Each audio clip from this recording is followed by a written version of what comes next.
on n'a pas pu transformer cette croissance économique qu'on a constatée depuis le début du siècle en réduction substantielle de la pauvreté, c'était que nous basions nos économies sur l'exploitation et l'exportation des matières premières brutes. La transformation structurelle inclut la diversification de l'économie,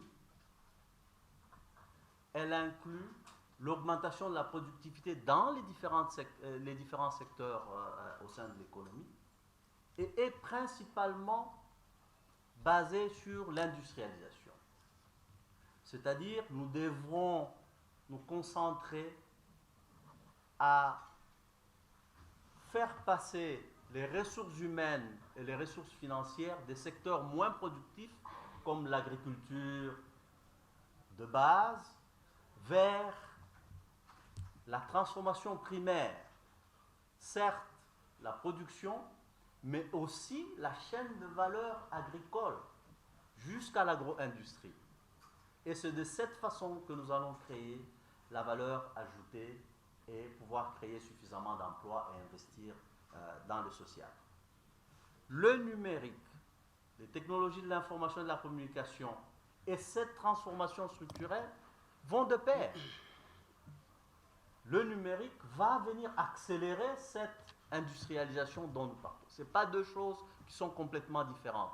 Nous parlons de la même chose, ce sont des conditions qui nous permettraient justement d'accélérer cette industrialisation et donc d'aller vers cette transformation structurelle qui nous permettra de créer des emplois et d'investir dans le social. En termes de résolutions qui proviendraient de la conférence des ministres, nous avons généralement en tant qu'Africains et institutions africaines, même nos pays, péché par le fait que nous faisons de très bonnes discussions, nous avons de très bonnes résolutions, recommandations, et finalement, nous n'allons pas vers l'action. Nous avons des mécanismes qui permettraient à nos ministres, lorsqu'ils ont pris des résolutions, de pouvoir faire le suivi de où est-ce qu'ils en sont.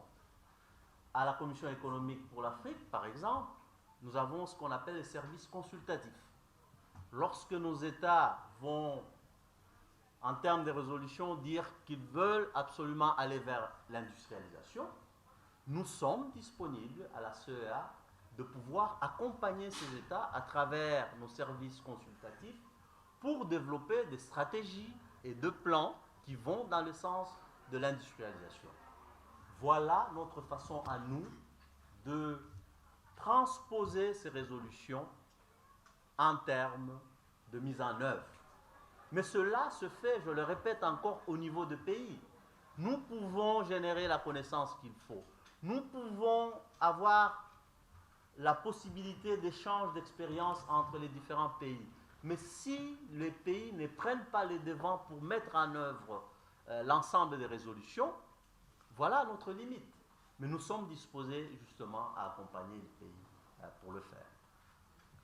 Sur la question de la ZMAO,